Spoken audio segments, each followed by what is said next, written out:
Welcome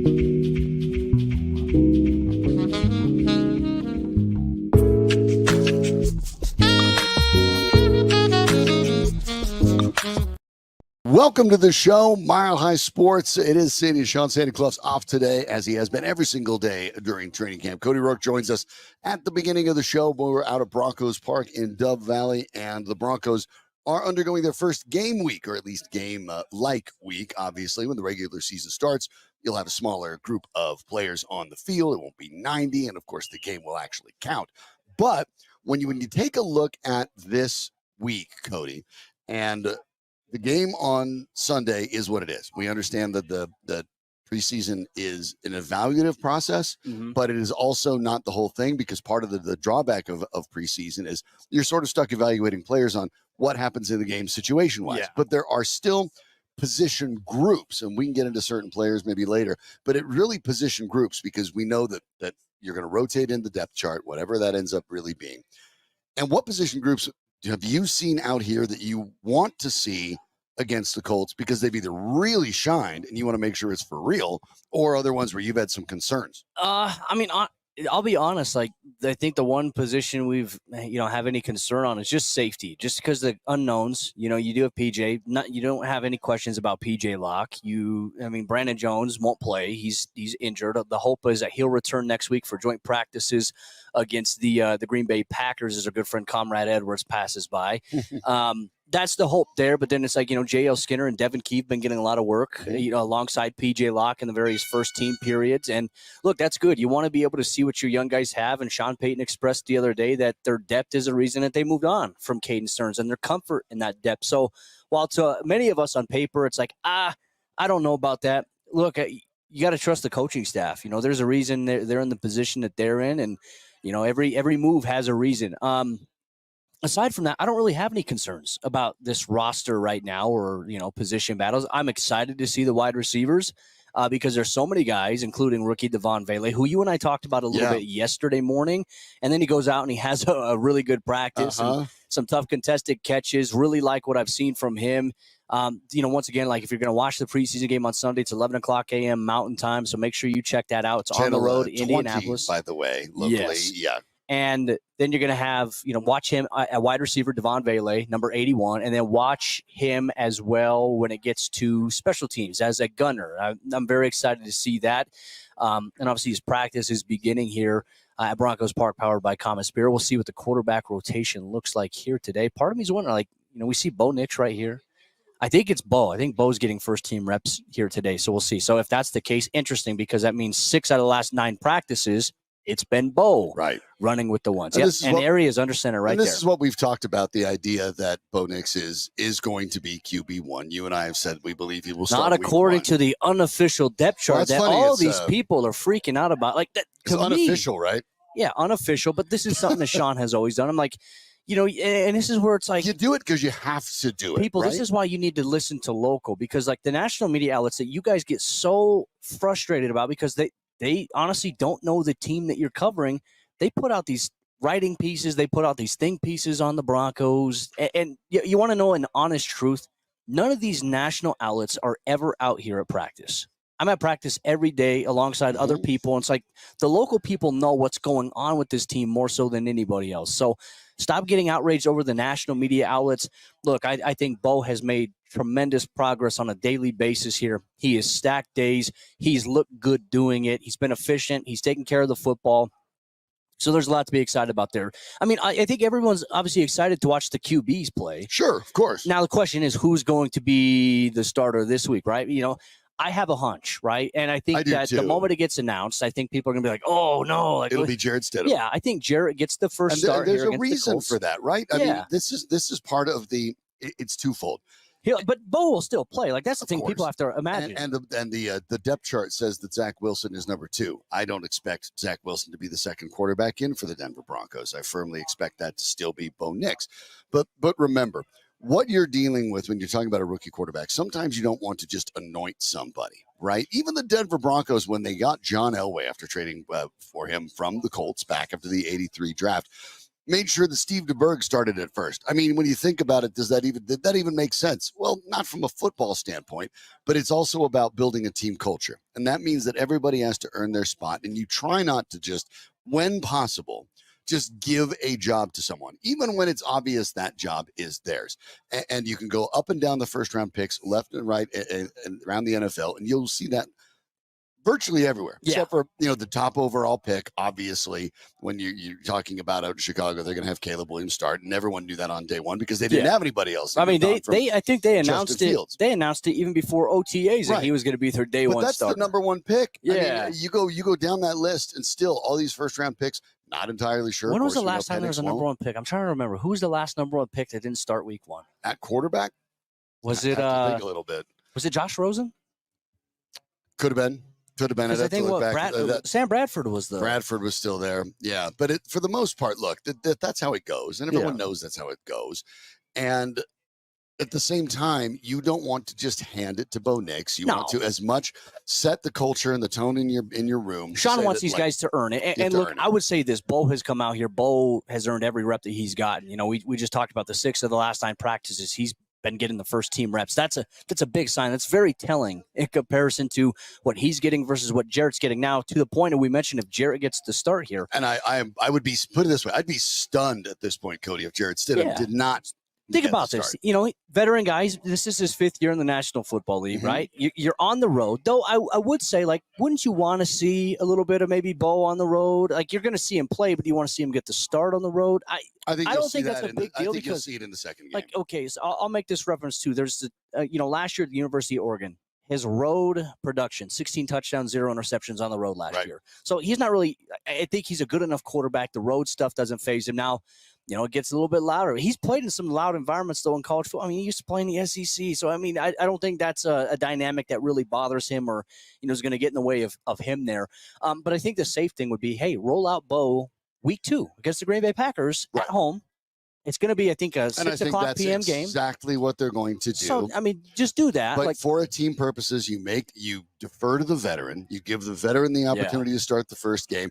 And then the statement would be after that Bo Nix earned the start against the Packers. And then if he continues to play as well as the other teams, then you're not going to take him out. And then he's online to start week 1, as we talked about. Or Shawn comes out on Friday, says Bo's going to be our starting quarterback this season. He gets the first reps against the Colts and the Packers, and then doesn't play in that third final preseason game. Possible. Although I think he probably doesn't play in the third preseason game anyway. No, that might be hey, Zach Wilson, you get 4 quarters to go out there. Go there and show what you can do. And look, that could, for example, he goes out there and let's say Zach plays well in the preseason. Zach's out of this quarterback competition. I mean, it's been very, very evident. Was never in it. I think in OTAs, there was a little bit of credence because there were days he got reps with the first team. But they just wanted to see him. I think Sean Payton knew that maybe Zach Wilson was a reclamation project. I don't think they want to trade him. I actually think that you like the idea. He's only a couple months older than Bo Nix. Yeah. I think the hope is that in his last year of his deal, and he's not in demand around the league, is that Sean Payton gets a hold of him, looks at the ability, and says, look, I can have a career backup at a reasonable number that's roughly the same age as my guy. I can say that the quarterback position is basically handled for the most part for the next 4 to 5 seasons. And that's the best possible solution if you can kind of get through and deprogram Zach Wilson from the Jets experience and get him into the way that Sean Payton wants. The numbers, Mason, for the Broncos. But if it doesn't work out, then you let him walk via free agency. This was an educated guess that Sean Payton believed that if he had a chance to work with Zach Wilson, he might be able to dig up some of the stuff that made him the number 2 overall pick in the draft. And there's no risk involved if he doesn't. So Wilson, to my mind, was never in the mix to start because Sean Payton was already comfortable with Jarrett Stidham. But I think obviously when he picked Nix, the die was cast. And so you do have to ignore some of this. Stidham starting in this game, and that's what I would expect to, is basically a statement to the rest of the team that we don't just give away spots no matter where you were drafted. And that's sort of an investment in team culture. Yeah, but I don't even think for Shawn, I don't even think that's really how Shawn thinks. I just think by default, he always believes, and this goes, way back to Bill Parcells. The rookies are always at the bottom of the depth chart. And obviously, he's going to give the veteran guys looks first. I think you give Jarrett the reps here first. Maybe, think about last year. Who was it? Josh Dobbs situation. He got traded a couple times last year. What? I think once in the preseason, once in the regular season. And, let's say hypothetically speaking, okay, let's say that the Broncos want Zach Wilson to be the backup, which, I mean, there's certainly a possibility. Does it seem likely? No. And before, the people get outraged at my comments there because they're going to hear, they're like, oh, no, what is this guy talking about?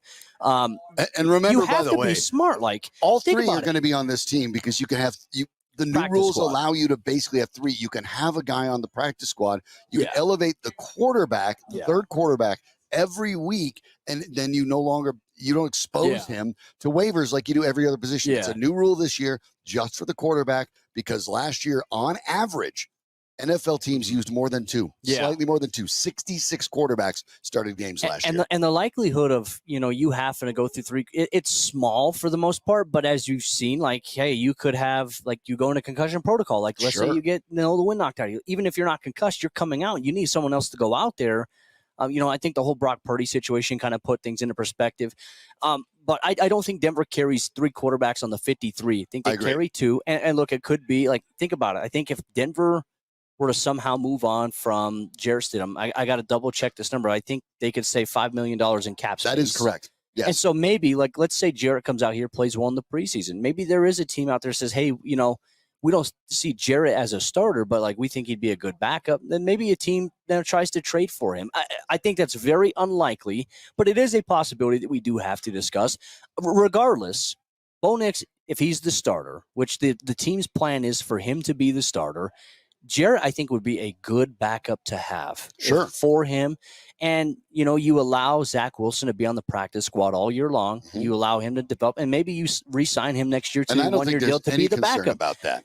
I don't think teams are clamoring to go try Zach Wilson. Not right now, especially with all the teams that, added quarterbacks to their mix. But, I mean, quarterbacks are a premium here in the NFL. And as to the point you mentioned, the amount of guys that have played in the past couple of years that, in terms of backups, you need to just be smart with who you have and what you have. And the Broncos found themselves in that situation during the COVID year where they had Blake Bortles, Drew Lock, and Brett Rippon. And then all of a sudden they had the quarterback room. They all couldn't play. Right. And so you had to have Kendall Hinton and Phillip Lindsay running the Wildcat. And there's another part of that equation. Keep this in mind for the NFL going forward. When again, we're doing the whens. We're not going to do the lazy sports talk. Well, I'm just asking the question. No, when Bo Nix starts, when the NFL goes to an 18-game regular season, it's coming. One of the things that the NFL is already trying to lay the groundwork for to make sure it gets it easier with the players union is perhaps the possibility that players might be maxed at 17 games or even 16 games appearing in a season. Yeah. And that may be a possibility. That's a negotiating point as well. They need to do two damn bye weeks. Larger veterans groups or situations like the quarterbacks. Well, I think when it's 18, it'll definitely be 2 bye weeks. I still think even right now, I think even with how it is right now, give them 2 bye weeks. The NFL can survive where every team, hypothetically speaking, okay, let's say ideally, your first bye week, is going to come at some point, right? But then everybody has a bye week for one specific weekend where every team is off. The NFL can survive for a week, and I know we're going to go crazy because we're going to want it, but then you got college football still going on. So you know what? Enjoy that. You're still going to get football that weekend. Players' bodies, they go through hell in a 17-game regular season. Then you think about it from this standpoint. Okay, you make the playoffs, you can go up to 21 games. And then now all of a sudden you add another one, 22 games in the span of, that many months. That's a lot. And then you don't have a lot of down. People think okay, hey, once the season's over, you have so much downtime. Not anymore. You have to keep training. You have to get into your program. You have scouting combine that comes up. You have, the voluntary offseason program, NFL free agency draft, and then shortly after the draft, everything gets real. You do not have a lot of downtime. And so for these guys who are putting their bodies on the line in the most physical contact sport that we have in this entire planet, it's you see a lot of people say, well, they get paid so much money. How much money you get paid doesn't equate to the fact that, hey, you deserve to be able to walk 20 years from now. We all understand, as football players, we understand the risks associated with this game we sign up for. We know we could die. We know we could get severely hurt. We know we're going to be in pain. I'm in pain every day I wake up. But we sign up for that. But just because you make so much money doesn't make those problems go away. Right. And so I'm a big believer, if you're going to go to 18 regular season games, You need to have 2 bye weeks. There will be. I feel comfortable and I with hate, that. and like, I know people don't care about the preseason. I care about the preseason. I think it's important. You got to cut especially one for game. these young guys. You got to cut at least one. I feel like you shouldn't, though. I think there's a game where your starters that you don't play them. You play your young guys because these young guys need the reps, unless somehow the NFL and someday comes up with a partnership with the UFL as a developmental league for the spring. Then I'll change my stance on that. But, preseason. It is preseason. Of course, the Broncos will play the Colts in Indy on Sunday. We'll talk more about that in just a bit. But I want to remind you that all of our coverage for Mile High Sports out here from Broncos Park at Dove Valley is powered by our friends at Rolling Smoke. And with the warmer weather here, it doesn't get much warmer. It's time to get outside and have fun with family and friends. And I don't know how you feel, but weekend coming up, football game coming up, maybe a little barbecue sounds good. But I don't really want to sit there and cook it. I want to watch the game. So, and plus, there's people that are better at barbecue than me. That would be Rolling Smoke. Maybe you want to entertain everyone at the house, but you need a break from the kitchen. You want to enjoy your event. That's when you need Rolling Smoke. Whether you have a half dozen folks, 50 or more, or just getting dinner for the family tonight, you can pick up the best barbecue in town from one of their 4 locations. They're in Aurora inside the Stanley Marketplace. That's easy to find. As I've told people before, just follow your nose right in the middle. You'll find it. In Golden, inside the Golden Mill, the corner of Dry Creek and University in Centennial. You'll catch me there at least once a week, so say hi. And now the newest location is open on 38th Avenue up in Wheat Ridge. And if you just want to give it a try one of these days, that's okay. Maybe you're headed up to a concert at Red Rocks. Well, guess what? They have Rolling Smoke there too. So skip the nachos, skip the bad old snacks up there. Don't get a hot dog. Get yourself some top flight barbecue. And once you've had it, I guarantee you're going to want to come back, pick one of those 4 locations and get it for all of your family and friends. So easy to find Rolling Smoke Barbecue. Check them out online. You can order there as well. RollingSmokeBBQ.com. Cody, with the training camp here rolling along, and it's funny because you brought up the idea of wear and tear on the bodies and the challenges. We're not that far removed from a couple decades ago. In fact, maybe even just about a decade ago, there was news from every camp about which guy reported overweight and had to deal with maybe losing a little money in his contract. Thank God that doesn't. Couple decades before that, you'd come up to training camp. The Broncos used to be up in Greeley with the intent of losing 20 pounds. That's how it worked. And you're right when you're talking about the idea that players now, while the sport may not be 12 months, their fitness, their health, their maintenance is 12 months, because you're expected to walk into camp now, not 20 pounds overweight, and you're going to sweat it off like you did all those days up in Northern Colorado in Greeley. You're expected to come in and be ready to play a game that day if it was required. Shawn Payton really wants that too. He's very big on his guys being at the weight in which they need to be. And look, I would say like the technology now and the resources, the science is much different. Like these guys each have a personal nutrition plan, which helps them stay to meet their goals. They have access to great food in the team cafeteria with the team chef. My goodness. I mean, I wish I could just be a player for a day just so I could just do the cafeteria. Yeah, it's like the stuff that they give there. It's not the one you got in a junior high school. Gourmet. Yeah, it's gourmet. Good stuff. So, I mean, obviously, this is a year-round thing. But it also speaks to the way that Shawn Payton has run this camp, because a lot of the comments I've gotten from either fans who are out here or even other media members, there's a commentary that it's kind of boring. There's not a lot of energy. Well, Good. There's 2 reasons for that. One, this is the second year of having tickets.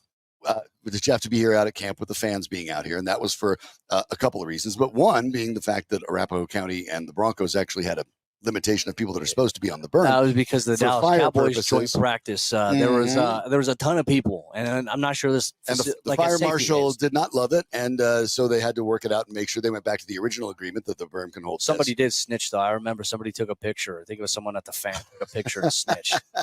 Catch me in the streets. But you know what? In the end, though, I think it's made camp more pleasant for the fans that are here. Yeah. But it means it's a little quieter. That's one thing. The other part, though, is this is just for the first time in what is now almost a decade of Broncos football that has just been kind of stepping on rakes over and over again. This is a Broncos training camp that, even more than last year, where Shawn Payton was getting everything kind of in place, it feels efficient, effective, professional. It's a well-oiled machine. And the funny thing is, if you go to, let's say, Kansas City Chiefs training camp, or you go to San Francisco 49ers training camp, you know what you hear every year? It's kind of boring.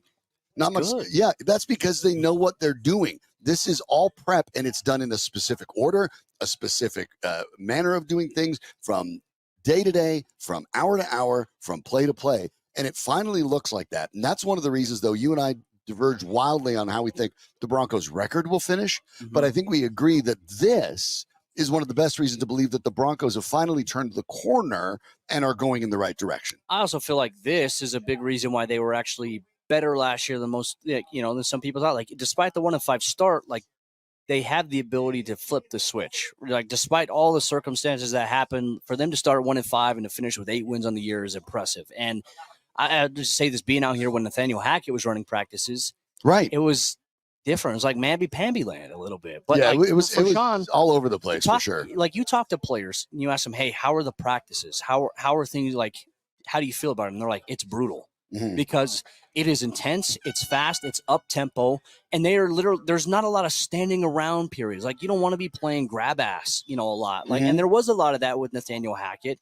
But here, like, Shawn's like, hey, we're gonna get our water break for the allotted time, and we're going straight into, from team period, we'll get water, we'll go straight into special teams, back to another team period. He wants a lot of reps and a lot of volume, and I'd say the intensity and the tempo have been great so far to be at practice, and players obviously in agreement. So I think you have a locker room this year, so many young guys, but there's a lot of buy-in. There's a lot of buy-in with the approach of this coaching staff. And look, they'll even tell you, Shawn's not easy on us. Like, he's on them. He rides them. What was it? He said something to us, like Tim Patrick, an established veteran and whatnot. But from time to time goes. Sean Payton is, hasn't even seen a play yet in a game for him, but fond of him. Knows of him, knows what he can bring to the table. Like, challenges Tim. Like, he said, like, something like, has the ultrasound eroded away at your ability to run routes, or like to be able to do this? Like, and he's like, Tim was kind of, Tim gave me that look like he wasn't too happy with me. But it's like, you need that. Like, there's a fine line between being friends with your,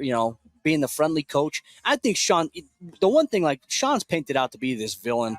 Shawn rules with an iron fist, but he's also very, very fair. He graded really high in the NFLPA locker room grades for a guy that was reportedly hated by so many people. Players didn't feel that way about Shawn. Like, he felt like he at least listened to them on certain things. And that's important. Like, that's the balance. That's what you want from a coach, And I'd say, like, the reputation Shawn has is this tough, guy who's just, dictator. He's not a dictator in any way, shape, or form. He's particular about what he wants. And he's in charge. There's no question about who's in charge. Yeah, and there's a reason. Like, there's a pecking order. He's the head coach. He sets the tone for each day. And obviously this organization, the Broncos haven't had success in years since Super Bowl 50. Shawn is trying to get them back to a successful and respectable kind of stance there. So, we're going to continue to monitor that. Good to see my man Justin Sternod running out here. He's been out the last handful of practices with a groin injury. Key special teams guy. Yeah. Good to see him back out there. Levi Wallace, Brandon Jones on the side field here today as they continue to deal with hamstring stuff. And you see Drew Sanders kind of walking around. Obviously, I mean, he's just got his practice jersey on it, but he's out here. He's out here, and he's got a jersey on, and still trying to be part of the team. All the injuries for the Broncos, oddly, all on defense right now. But the good sign is, like, you haven't had really any injuries lost outside of Quinn Bailey, right? Which, to be fair, I should say an offensive player, but lost for the year. Yeah, freak incident. Drew Sanders could be out for the year. Could be. The Achilles, the time that happened in April, the timelines are always tricky. You want to be smart with a young player like that. But I'd say for the Denver getting through these last 2 weeks of practice, relatively healthy is a good sign. Yeah, knock on whatever wood or simulated wood you got over there for sure. The point you make here about Sean Payton's camp is kind of interesting, because it really, to me, appears to be night and day from last year's. In so much as one of the things you brought up with Payton, he's head coach, he sets the tone. But on this team, he's more than that. He runs the entire football operation. And that really includes player acquisition as well. George Payton is still the GM, but there are teams in which the GM answers to the coach, and there are teams in which the coach answers to the GM, and then there are teams when those two guys are on the same level and answer to the owner. The Broncos, when they brought in Sean Payton, but based on everything I know and the conversations I've had, is that it is a very collaborative approach. And Greg Penner has come out and said that, these two guys, they're going to work together, but they report to me. But the thing, I think the relationship dynamic has been greatly exaggerated between George and Shawn. Like, these guys are very, very close. They've really grown to appreciate what strengths they each bring to the table. They're very much in alignment on everything that pertains to this roster, which is nice. Like, you love to see that. And I think I agree with that. But I will say that when there's a player that they're deciding on, say in the draft, Sean Payton's voice carries more Well, weight. yeah, because George's job as a GM is to say, hey, like, who do you need? What do you need? Acquisitions, and then contracts. He says, we need this. Boom. Take care of it. That's what George does. Right. Now, it's worth noting that Sean Payton, all those years in New Orleans, had a great relationship with Mickey Loomis, his GM, of which Payton has talked about regularly, not being able to succeed without him. So it's not as if Sean Payton looks at it and says, I can run everything. I've got all of it. I mean, could not be more effusive about Loomis and his time with the Saints. But yeah, I mean, obviously, he only has so much time for these things. And it's a nice thing to see this team. All the moves in the offseason, I would say, I have very little complaints about any of them. It's nitpicking. And I understand, obviously, you're talking about a salary cap league. But every move, the draft picks over the last couple of years, the acquisitions in free agency, the undrafted college free agents, there's no going. For example, let's look at the Colorado Rockies and going, why are they doing that? Now, is there a possibility that some of these don't work? Well, of course. As a matter of fact, I'll tell you that. That's the risk. Let me tell you that possibility is 100%. Yeah. Nobody ever signs all their free agents and they all pan out and work exactly. Nobody hits 100% on the draft. That's not how it works. That's not how it works when you're dealing with the hit rate beings. is to try to at least get half. Right. And to make sure that you understand, and there's different ways of doing it, right? John Elway's argument, at least when you look at words and deeds, where in the draft, he was trying to hit a home run with every pick, trying to find a Hall of Famer with every pick. I don't think that Sean Payton and George Payton do that. I think they look at it and say, you know what, this guy, we have to at least get a guy that can contribute on special teams this year, even if he doesn't turn into a superstar. We need him to step in. And that's the kind of players they're picking. Now, to my mind, that's a better way of building a roster, because when you fail and they don't hit the level you thought they have, they don't wash out. They're not Carlos Henderson. They're not Brendan Langley. No. They're not those kind of guys that you're spending second and third round picks on. You're getting guys that at the very least will be able to contribute to your team.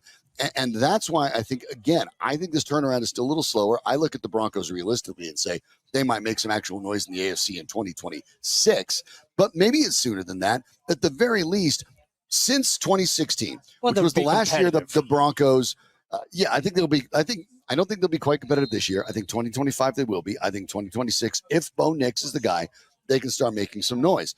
But that's the reason I'm optimistic about the Broncos, is because the player acquisition all makes sense. Now, is the plan absolutely going to work? No. But you can't do what the Rockies do and grab a whole bunch of disconnected pieces, throw them against the wall and go, maybe this will be a good team. You have to pick a direction sometimes where you're in the middle of the ocean floating around, which is where the Broncos have been since 2017 season. I get it. You might not be going in the right direction, but floating around the middle of the ocean is not an option. You got to pick a direction and swim. Yeah. And the Broncos are finally doing that. Yeah, no, and look, good things take time, and I understand this fan base is impatient, and rightfully so. They've been waiting for a while for this team to be good, but you have to get a firm strategy in place, and I think they do have that now. So now you have to give that time, and look, there's a chance that Denver shocks a lot of people this year, and there's a chance that maybe, hey, they're not as good as you want them to be, but there's progress being shown on film. They are competitive in a lot of different aspects that maybe they weren't last year. So I think those are the dynamics we just have to, go into. I think you got to take it on a week-to-week basis. Like, what are you going to get? People hate the term, right? But trust the process is real. Yeah, and as long as the process weekly, it's not makes sense. The whole and the idea process now, I think, makes sense. The whole idea that drives me nuts is everyone looks at a schedule and goes win, loss. Like, that stuff doesn't matter. That's just fodder. That's just the content mill. Everything changes on a week-to-week basis, and while obviously Denver's got a tough schedule, the dynamic for the teams that they face could very well change too. Sure. And one injury on one team, who knows? Look at the situation with Brandon Ayuk in San Francisco. That's causing challenges for them, and that's the Super Bowl favorite in the NFC. I mean, things do happen. Yeah. And that's the other part of this equation. Debo, though, still, which is nice. Oh, yeah. Well, they still have a couple weapons. And Jawan Jennings. And here and there. They got some guys. Yeah. Seems to be the team level okay. But that's the idea. To get to that level, you have to actually start somewhere. And you have to look at the end game and start building from that backwards. Yeah. And the Broncos, I think, have just been trying to kind of keep going somewhere, and then every year say, maybe this will work. Maybe this will work. And that's why they've actually been to fewer playoff games than the Colorado Rockies since 2017, which is horrifying, but also true. Feels like that will continue one more year here. But again, going in the right direction. He is Cody Roark. He's running tip of the spear for everything we're doing Broncos over at Mile High Sports. And, of course, the host of the tip. the Locked On podcast, obviously, as well. So make sure you follow Cody for all of the latest with the Broncos. He's doing a terrific job with this. And he shares the same sentiment as I do.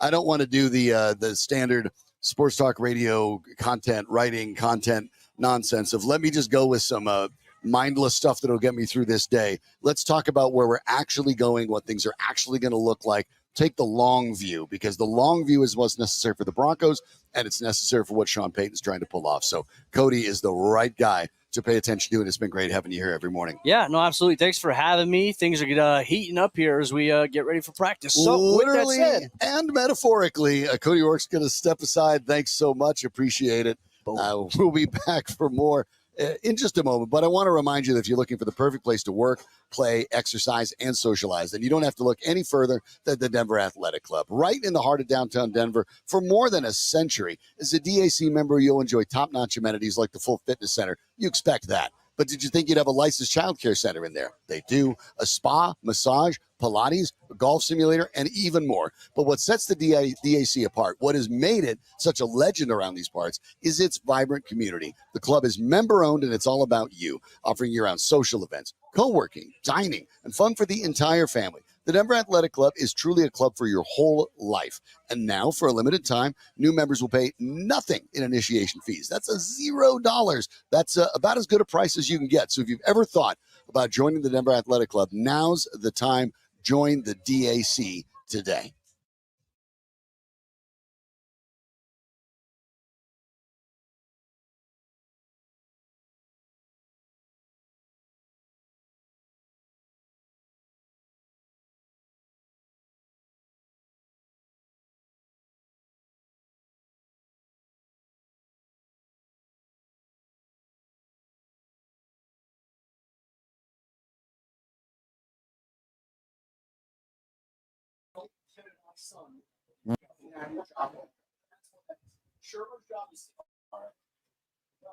Welcome back to Mile High Sports, live from Broncos Park out at Dove Valley. Broncos Park powered by Common Spirit, the new name. If you're out here, you'll see those signs everywhere. Thanks to Cody Roark for joining us. Of course, give Cody a follow and pay attention to everything he's putting together over at Mile High Sports. We sit at the end zone of one of the Broncos 2 practice fields today, as we have for all of training camp. Broncos practice continues as it goes in, again, the kind of fashion that we've discussed, a very professional, very controlled, very sensible manner. And while I think for a lot of folks this appears to be sort of boring or dull, the truth of the matter is this is exactly what good programs are supposed to look like. It's the way good teams are run. And obviously for the Broncos, that's a step in the right direction for them, because this has been a challenge for this team over the last now majority of the decade to develop any consistency. One of those challenges for the Broncos has been the tight end group. Now, when you look across the NFL and you look at where a lot of the teams are having great success, of course, we saw the Niners and the Chiefs at the Super Bowl, both with elite tight ends in Travis Kelce on Kansas City and George Kittle for San Francisco. But more and more, the tight end position has become critical to advanced offenses. It used to be that not very long ago, the tight end would be there as a blocker for parts and then as a receiver for parts, kind of a security blanket type of player, and someone can get out there and do the run. That's what the Broncos had last year in Adam Troutman. And Troutman, of course, still here. And Troutman did a solid enough job. He's likely to be the starter again, because the Broncos simply haven't been able to solve this issue at this point. But it is an intriguing room because there is some talent there. Now, as we've talked about many, many times, talent has to turn into production or it's not particularly helpful. One of those players I think that people look at naturally is Greg Dulcich out of UCLA. A couple years ago, the former walk-on, and looked interesting for the Broncos as a younger player. Not expected to be a Kittle or Kelce type, but certainly a guy that with a little bit of speed and you could go out there and catch it. The third rounder in 2022 has battled injuries ever since. But he is part of an intriguing tight end group. Troutman, you know what you're getting, and you're not getting a lot of production when it comes to yardage, but you're getting consistency, you're getting performance in blocking, you're getting the idea of deception, because there are a couple of things behind the tight end position. A big part of it is the mismatch. If you have a good tight end that has good speed, they're bigger than the defensive backs that would be covering them. You see, for example, Kelce do that a lot. Or they're faster than the linebackers that might be pressed with covering them. And you can see that with guys like Kelsey and Kittle again, Mark Andrews. There are other top tight ends in the league. We'll see Brock Bowers is a top pick for the Raiders as part of this season as well. So when you look at that tight end spot, that's part of it. The mismatches make a big difference. The other part of it is if they can block. Now, they don't have to all be George Kittle, who can put you on the ground and enjoys it, but as long as they can get in the way, then you can be effective. But when you're only a receiver, I have to go back to Julius Thomas, and I've done this before and explained this on the show before. Julius Thomas is a receiving tight end at all the skills you'd want, but he was so inept at blocking that at a certain point, it became obvious what the Broncos and then even later the Jets were doing the second he got onto the field. And then as a result, no matter how talented he was as a receiver, and he was talented, you couldn't use him. So these are the concerns when you're putting together the tight end position. You'd like to find someone who can do all the things, mismatches and block a little bit, but you have to be able to do both. And more importantly, you have to be able to stay on the field. That's been Dulcich's issue. It has not been for Troutman, which is why he's been consistent. 27 years old, Dulcich now 24. Lucas Krull is 26. Lucas Krull, we talked to Cody Roark earlier, has Lucas Krull as one of the breakout players for the Denver Broncos. And I think it is a possibility. There is a lot of athleticism there coming out of Pitt, a school that actually uses its tight end in that Big Ten style offense. So I get where Krull is an intriguing name. And he had 7 catches, 95 yards last year, but looked like a guy that you'd like to see more of. I think the Broncos are intrigued. Yesterday, after practice, he had an opportunity to talk about the tight end room, but started specifically after he was asked about the name that seems to be on most Broncos fans' mind, Dulcich. I mean, you guys see it, man. The guy flies around and makes plays all day. He's amazing, man. He's an unbelievable competitor. Guy's got unbelievable wheels, great hands. Just can do it all type of guy. And I mean, same with Trout. I mean, all these guys. I mean, everyone has our roles, and we do it so well, man. Like, I mean, Nate, unbelievable in the hand in the ground and freaky speed that people probably don't even realize, man. 4.5 can roll. Man, he's always top of the charts on our catapults. Is awesome. But man, I tell you, Greg, just having him back out here, it's been awesome. It's been so great. The Broncos recently this week also added Hunter Kampmoyer, who had been with the Chargers for the previous 2 years. Kampmoyer out of Oregon, did not overlap with Bo Nix and Troy Franklin and Alex Forsythe, other Oregon Ducks on the Denver Broncos. But the idea the Broncos are looking for the solution when it comes to the receiving part of the game, to give Bo Nix another option to throw to as this offense diversifies. Remember that a lot of success that Sean Payton had with Saints came with Jimmy Graham as the tight end. And obviously when you can have that kind of player, borderline Hall of Famer there, when you're talking about a guy like Jimmy Graham, you're talking about the kind of players that can make a big difference. Now, they don't have a Jimmy Graham. They don't have a Travis Kelce. They don't have that kind of guy on this roster. And Krull is not that guy. And you're not talking about that guy even with Dulcich at this point. But can he be effective if healthy? I think he can be, but it's going to be a slow burn because Troutman is going to get this role as a starter, and someone's going to have to take it from him, because even though the production as a receiver hasn't been that much, it's possible that there's a little more upside available for Troutman that we haven't yet seen. Remember, like I mentioned, only 27 years old still. But he's a known blocker. And for a Broncos team that is building itself up as a power run, play action type of team that is going to be using the short passing game, specifically in space, Troutman can still be effective. But Dulcich is intriguing. And the challenge for him is primarily health. But after that, he's got to become a better blocker. Doesn't have to be Troutman's level blocker, but he has to be better. He has to consistently be a threat and be on the field when the Broncos are running the ball and prove that he can be effective that way. So one of the things to keep an eye out for when you're talking about the rest of training camp and when you're talking about the first preseason game Sunday in Indianapolis. So on the other side of the ball, obviously the linebackers have to deal with the tight end a lot. Jonas Griffith, one of the two remaining guys in the mix to start, opposite of Alex Singleton on the inside. You'd be talking about new addition Cody Barton, who spoke a couple days ago as well. But Griffith talked about Dulcich and the rest of the tight end group as a whole from the other side, how to defend them. They're all versatile. I mean, I think they can do everything.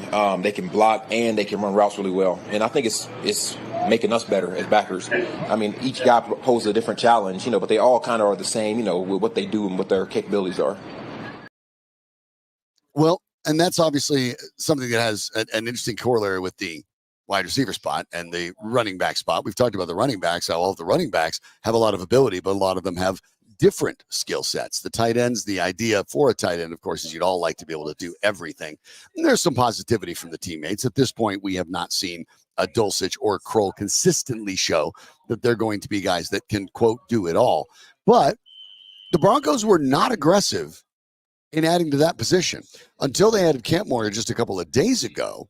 The tight ends they had, Troutman, Dulcich, Krull, and Atkins, were the same four that they finished the season with. So the Broncos now have 5 tight ends in camp, but 4 of them are the ones they finished the year with. And even though the Broncos did not get a lot of production out of that position, and that's probably being overly kind given the reality of what they were able to accomplish last year, there's still the thought that they must believe that they have more there than people think, because they didn't make a move at all. They didn't draft anyone. They didn't add anyone via free agency. Then those things matter. But last year, from a receiving standpoint, Troutman led the way with 204 yards and 3 touchdowns. Krull was second, as I pointed out, the 95 yards and a touchdown. Dulcich only had 3 catches for 25 yards. Adkins, 4 for 22 yards. And Chris Manhertz, that they had last year and then moved on from, 2 catches for 16 yards. So when you're talking about the tight end position, this is a team that did not get much production. They did not even get 400 receiving yards total from their entire tight end room.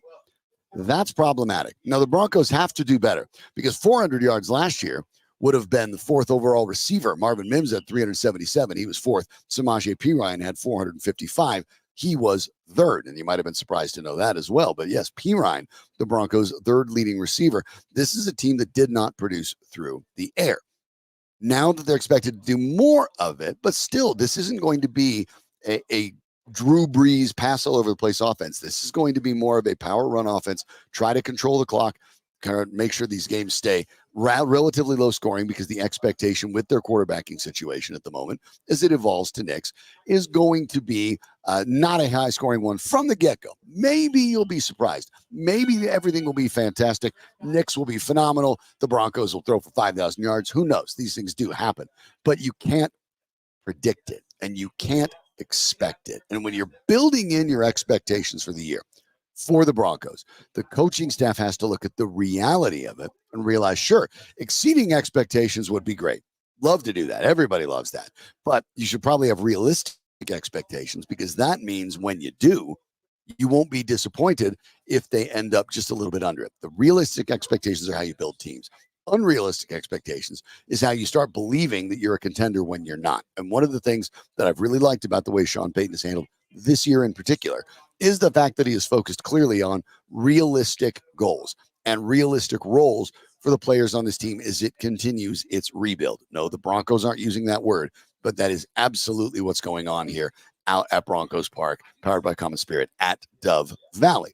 So keep that in mind going forward. But the tight end room, maybe more than any of them. Cody talked about the safety room earlier, about one of the things you need to focus on in the preseason game on Sunday. And that in part is due to some injuries. The tight end room is the one that I look at the most, because 1, the receiving has to be better and more impactful if the Broncos offense is going to take a leap forward. But 2, if they're going to run the way they want to run, if you're going to be able to run inside the tackles and outside the tackles, if you want to run sweeps, if you want to run halfback passes, you need those tight ends to block. So that's a part of this as well.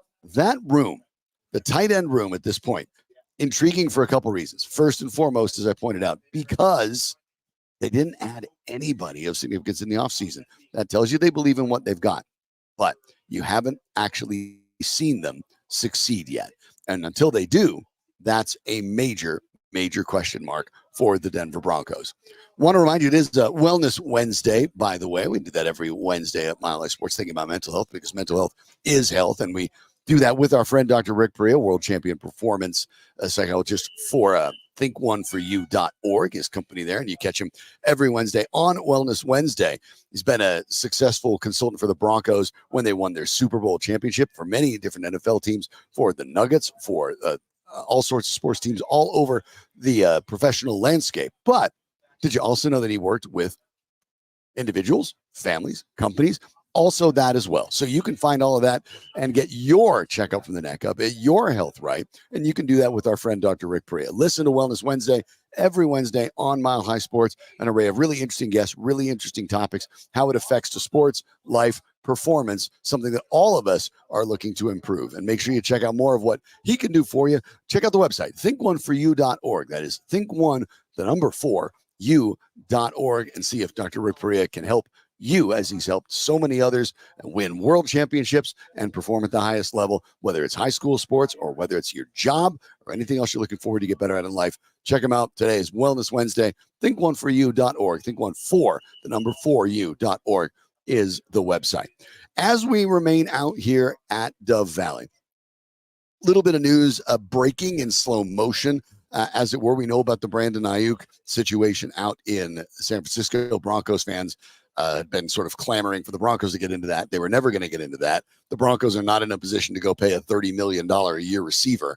That's not the role that's going to be effective for the Broncos. But it is worth noting, as the Patriots made it very clear and public, they've dropped out of the running.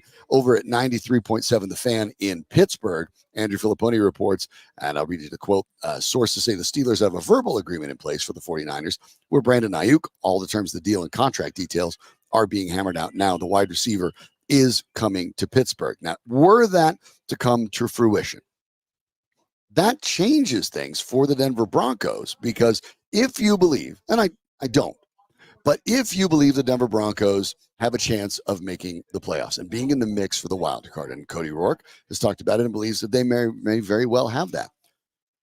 If the Steelers add Ayuk, and by the way, the Steelers in their first preseason game will start Justin Fields. That has to do with a legitimate competition there with Russell Wilson. Wilson also got himself a little dinged up earlier in camp. But that changes things for the Broncos rather dramatically. Not only do they play the Steelers, of course, in week 2 in Denver, and it would be fascinating if Wilson was the quarterback or if Wilson was not the quarterback. But if they had Ayuk on the other side of George Pickens, that makes the Steelers much more dangerous. And keep in mind, the Steelers were a playoff team last year. This was already a playoff team. So that's where the challenge is when we look at the Broncos. Not only is it their own situation, and obviously we hone in on their situation because what the Broncos do has the most significance on whether or not they'll have a playoff going forward or any sort of opportunity to make it. But keep this in mind last year when you look at the conference. The Broncos among eliminated teams were behind the Cincinnati Bengals, the Jacksonville Jaguars. Both teams had made the playoffs the year prior. The Colts and the Raiders. Broncos, of course, tied with the Raiders at 8-9, but lost the tiebreaker. The only teams they were ahead of, the Patriots, the Chargers, the Titans, and the Jets. 2 of those teams, the Chargers and the Jets, are expected to compete for the wild card. So that's 2 that finished behind the Broncos that are expected to be playoff contenders. The Raiders probably will not be. The Colts, if Anthony Richardson is healthy all year, probably will be. Jacksonville Jaguars probably will be. The Bengals, if Joe Burrow is healthy, absolutely will be. And then you think of the other teams that actually made it. So how far will Pittsburgh drop? They were the last team to sneak in. But if they have a better quarterbacking situation with Fields and Wilson, whoever that is, rather than Kenny Pickett or Mason Rudolph, they're better. If they add Ayuk, they're even better than that. So you have to pencil in the Steelers in that mix. Now, granted, you're talking about a ridiculously difficult division there. When you look over the AFC and the AFC North, all 4 of those teams are playoff contenders. But you work your way up. The Houston Texans, well, we saw C.J. Stroud. Are they going to get a lot worse? How about the Dolphins? They went 11-6. Are they going to get a lot worse? Tough to think that. The Browns, 11-6. They're going to get a lot worse. How about the Chiefs? Well, we know what that's going to happen there. They're going to win the AFC West again. The Bills are 11 and went 11-6. They're not going to get much worse. The Ravens are 13-4. Lamar Jackson looks svelte and better than ever. So Ravens, Bills, Chiefs, Browns, Dolphins, Texans, Steelers, Bengals, Jags, Colts, Jets, Chargers. I just went through 12 teams in the AFC that have a legitimate chance and maybe even an expectation to make the playoffs. Obviously, there's not room for all of them. But the Broncos not only have to jump over out of those teams I mentioned, the Colts, Jaguars, Bengals, and either the Steelers or the Texans, based on last year's standing. But they also have to make sure they stay ahead of the Jets and the Chargers, based on last year's standing. And here's the thing. If they don't do all of that, All of it. They won't make the playoffs. So Steelers acquiring Ayuk would obviously make things a lot harder, but I just wanted to illustrate the challenges for the Broncos fans that are looking at a rebuilding year and looking at Bo Nix and Sean Payton in his second year and thinking things are going the right direction, which they are. I can't stress that enough. They are. The Broncos, the supposedly boring training camp is actually the Broncos turning the corner as an organization and handling things in a professional, consistent manner in which there's a team culture that has expectations. That will make the Broncos better. That is unquestionably a good situation. But will it do it instantly? Probably not. Maybe it could. Maybe it could. But I wanted to spell out the challenges in the AFC because in the end, that's part of what's defining this, right? The teams that you have to jump over that didn't make it last year, plus at least one team that did make it last year, plus the teams that are behind you that got a lot better. And Broncos quarterbacking situation is going to get better with Bo Nix. The Jets will get a lot better if they have Aaron Rodgers. The Chargers are going to get better with a healthy Justin Herbert, as healthy as he gets. No, he's dealing with some plantar fasciitis. But Jim Harbaugh's there. You have to get ahead of all of these teams, and that's an important part of this. So the Broncos could win, could get better, could go 9-8, get a game better. Given their schedule, 9-8 would be a tremendous season and still miss the playoffs because to get into the playoffs last year, you had to win a minimum of 10 or you didn't make it at all. That's what the Texans or Steelers did. They went 10-7. Bengals went 9-8. Jaguars went 9-8. Colts went 9-8. Out of it. So the AFC landscape is very, very complicated. There are deep teams. There are good teams. There are a lot of those teams. And it makes this the calculus for the Broncos to get over everybody. It's just a little bit too hard to make the assumption that even if they play extraordinarily well, that this is going to be a playoff year. So if that's the case, the measurements for success are different, right? They go 8-9. If they go 9-8 and miss the playoffs, I think Broncos fans will be delighted with it. But the folks in Vegas have the over-under on the Broncos at 5.5 games. There are many reasons for that. They don't build those billion-dollar casinos because they lose a lot of money on those things. So they're seeing the same thing that I've told you this year as well. I think this is a 5 or 6 win team. That said, I think it's a 5 or 6 win team that at the end of the year, we're going to say they're a better team than the 8-9 one that we saw in 2023 because they will have solidified positions that they had not been able to solidify earlier. That's an important part of this equation. And the sooner that Bo Nix takes over, the sooner the Broncos can start that evaluation process. One of the reasons that I believe he'll end up starting week 1. This is how I think this is going to go. We'll talk more about the first preseason game tomorrow. We'll talk about it with Cody as well, but we touched on it. I fully expect to ignore the depth chart. Bo Nix is not third on the depth chart. That's an unofficial depth chart that the NFL makes you put out. The Denver Broncos did it. The Broncos hand out one of these every day. The roster, right? When you're coming into camp, one of these, because guys get hurt, guys get cut, guys get added. Camp Moore, we talked about hops in as a tight end. These change. When the season starts, even later in the preseason, we'll get another one of these with the official depth chart every day. The Broncos don't even hand out the unofficial depth chart, if that shows you how seriously they take it. It's a mandatory thing that the league makes you do. And so Bo Nix ends up third. He's not third. Bo Nix isn't going to come into Sunday's game after Zach Wilson. Jarrett Stidham is going to start that game, barring something very, very unusual. And then Bo Nix will come in after that. Zach Wilson will get a little bit of the extra time there. That's how it really works. And then the week after that, presuming Nix plays relatively well, Nix will start after the week practice and the scrimmages with the Packers. Presuming he plays well after that, he won't even play in the third preseason game. And the next time you see him is in Seattle as the Denver Broncos QB1. This was never a quarterback competition. Even if it were, Zach Wilson was never in it to start. The Broncos know what their quarterback plan is. The conclusion to that quarterback plan is already made. The only question that the Broncos have is timing. And that's it. And it's when Bo Nix is ready. And Bo Nix is likely to be ready much faster than a lot of people think. Jarrett Stidham has bounced around. He's on his third team already in 4 seasons. That's not a knock. It's a pretty great job to be a top-tier backup quarterback. Jarrett Stidham's making $7 million this year to do it. But if the Broncos truly thought that Jarrett Stidham was going to be their long-term starter, or quite frankly, even a short-term starter for a couple of years, the quote-unquote bridge starter, right, that the Broncos have tried with Joe Flacco and Teddy Bridgewater, then they wouldn't have drafted Bo Nix 12th overall.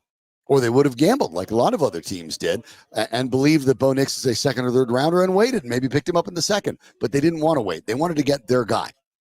They wanted to get their guy because they know what the plan is. Bo Nix is QB1, no matter what your depth chart says at the time, and no matter what your depth chart will say throughout the preseason. The die was cast when the Broncos picked him.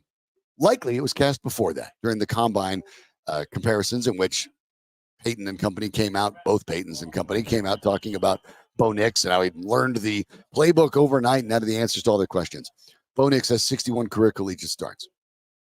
There are many coaches that come off the Bill Parcells tree. Sean Payton is one, but Sean Payton is one that comes directly off of it and at times mimics Parcells' style so much, he's almost a mini-me of Parcells.